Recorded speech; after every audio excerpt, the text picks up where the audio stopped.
निष्पक्ष और सटीक खबरें देखने के लिए क्राइम संसार न्यूज को लाइक, शेयर और सब्सक्राइब करें और बेल आइकन को दबाना न भूलें।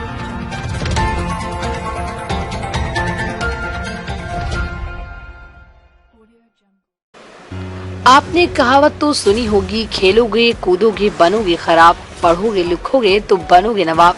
लेकिन इस कहावत को एक टीचर ने नकारते हुए पढ़ाई का एक ऐसा तरीका इजाद किया जिसमें खेल के रूप में बच्चों को पढ़ाई कराई जा रही है, जिससे बच्चों की रुचि अब पढ़ाई में काफी बढ़ती है, क्योंकि अब उनको पढ़ाई बोरिंग नहीं लगती बल्कि एक इंटरेस्टिंग खेल दिखाई देने लगा है। गुरु को सर्वोपरि माना जाता है, क्योंकि गुरु के दिखाए रास्ते पर चलकर शिष्य न सिर्फ अपने जीवन को कामयाब बनाते हैं बल्कि दुनिया के लिए भी एक मिसाल बनकर सामने आते हैं। छात्रों के भविष्य को साकार और कारगर बनाने के लिए शिक्षक पढ़ाई के अनोखे तरीके भी निकालते हैं। कुछ ऐसे अनोखे शिक्षा के तरीके को हम आज आपको दिखाते हैं, जहां छात्रों को पढ़ाने के लिए शिक्षिका सांप सीढ़ी, कैरम बोर्ड और पेंटिंग जैसे खेलों का सहारा लेते हुए छात्राओं को पढ़ा रही हैं। इन तस्वीरों को जरा गौर से देखिए। देखने में लग रहा है कि बच्चे सांप सीढ़ी का खेल खेल रहे हैं, लेकिन चौंकने वाली बात यह है कि ये बच्चे स्कूल ड्रेस में हैं। अब दूसरी तस्वीर पर गौर करिए। देखने में इन तस्वीरों में लग रहा है कि बच्चे कैरम बोर्ड खेल रहे हैं, लेकिन चौंकाने वाली बात फिर वही है कि बच्चे स्कूल ड्रेस में हैं। और अब इस तीसरी तस्वीर को देखिए। देखने में लग रहा है कि फुर्सत के पलों में कैनवस पर रंगों के सहारे कलाकारी की जा रही है, लेकिन चौंकाने वाली बात फिर भी वही है कि बच्चे स्कूल ड्रेस में हैं।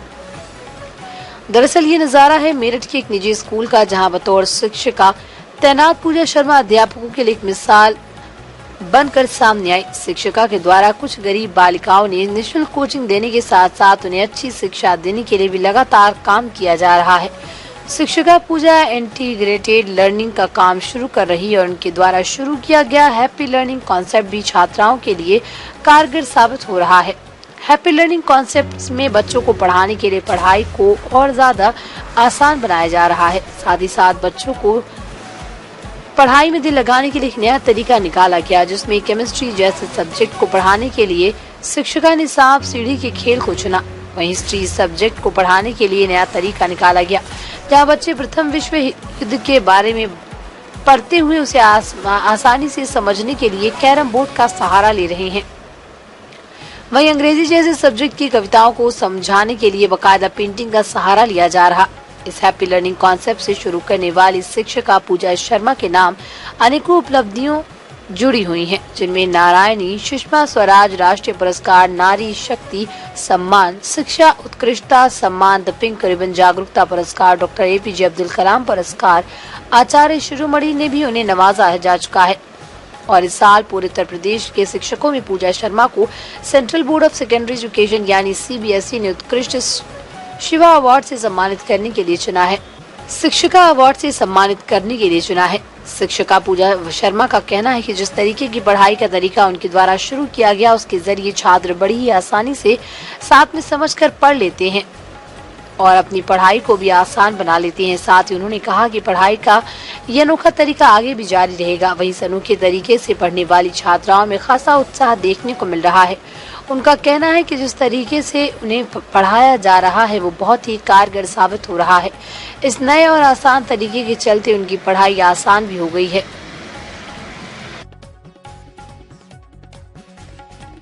मैम, बच्चों को पढ़ाने का अनोखा तरीका यहाँ देखने को मिला। केमिस्ट्री क्लास में कुछ सांप सीढ़ी का खेल था और दूसरी जगह चार्ट पेपर, और क्या अनोखा तरीका है, किस तरीके से पढ़ा रहे हैं बच्चों को?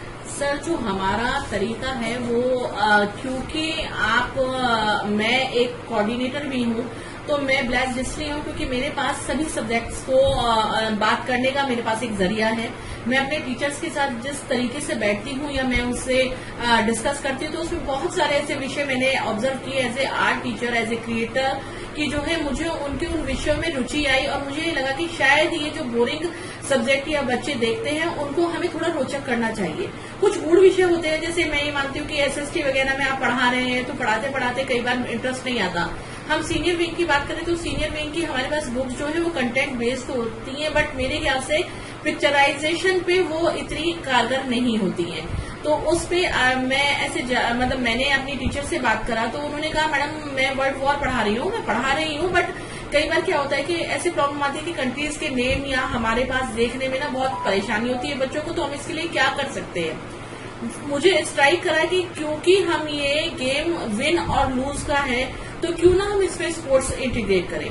स्पोर्ट्स इंटीग्रेट करके कि हमें देखिए टाइम भी देखना है, मनी भी देखनी है, सब चीज देखनी है और एक क्लासरूम के शेड्यूल को भी मेंटेन करना है। तो सडनली जो मुझे स्ट्राइक करा वो कैरम का आइडिया लगा, जिस कैरम के साथ हमने जो है इनको कलर से डिपिक्ट किया कि कौन सा हमारा रेड जोन, कौन सा हमारा येलो, कौन सा हमारा ब्लू जोन रहा है, वाटर एरिया कौन सा है, एग्रेसिव कंट्री कौन सा है और जो हमारे न्यूट्रल कंट्रीज है वो कौन से है। कलर की सहायता से मैंने उनको वो डिपिक्ट कराकर उसके साथ साथ जो उनके स्ट्राइकर्स हैं, जो उनकी गिटियां हैं, उनके ऊपर हमने कंट्रीज नेम लिखे, क्योंकि बच्चे ने खुद करा और समझा और उसको बनाया तो उसको वो रटने में, पढ़ने में, समझने में आसानी रही, कलर कॉम्बिनेशन से याद करने में आसानी रही। एस्थेटिक सेंस के साथ हमने क्लास का एनवायरनमेंट ऐसा करा कि हमने 2 पार्ट में स्टूडेंट्स बैठाए, जो लाइन पार्ट थी हमारी, जो न्यूट्रल पार्ट थी हमारी, उन लोगों को हमने अलग अलग डिवाइड करके उस प्ले को स्टार्ट किया। जिस कंट्री का जो डिवीजन था उस कंट्री के प्लेयर्स आके हमारे साथ वो स्ट्राइक करते थे। तो इस तरीके से वो खेल के माध्यम से, हैप्पी लर्निंग के माध्यम से इस गूढ़ विषय को भी समझ पाए। अगर अब हम बात करते हैं केमिस्ट्री की, केमिस्ट्री एक साइंस में उठाती हूँ कि साइंस का आजकल बहुत क्रेज है, तो साइंस में केमिस्ट्री जैसा विषय या फिजिक्स जैसा या बायो जैसे विषय जो है, इसमें केमिकल्स का ही खेल रहता है। केमिकल्स हर चैप्टर के केमिकल्स याद रखने या केमिकल्स को एक छाप की तरह याद रखने, दोनों में बड़ा फर्क है। हमने ऐसे ही प्लेवे मेथड से एक पहले देखिए सांप सीढ़ी ऐसा गेम है जिसे हमने बचपन से देखा है और मुझे नहीं लगता कि बच्चे को समझने में ये प्रॉब्लम रही होगी।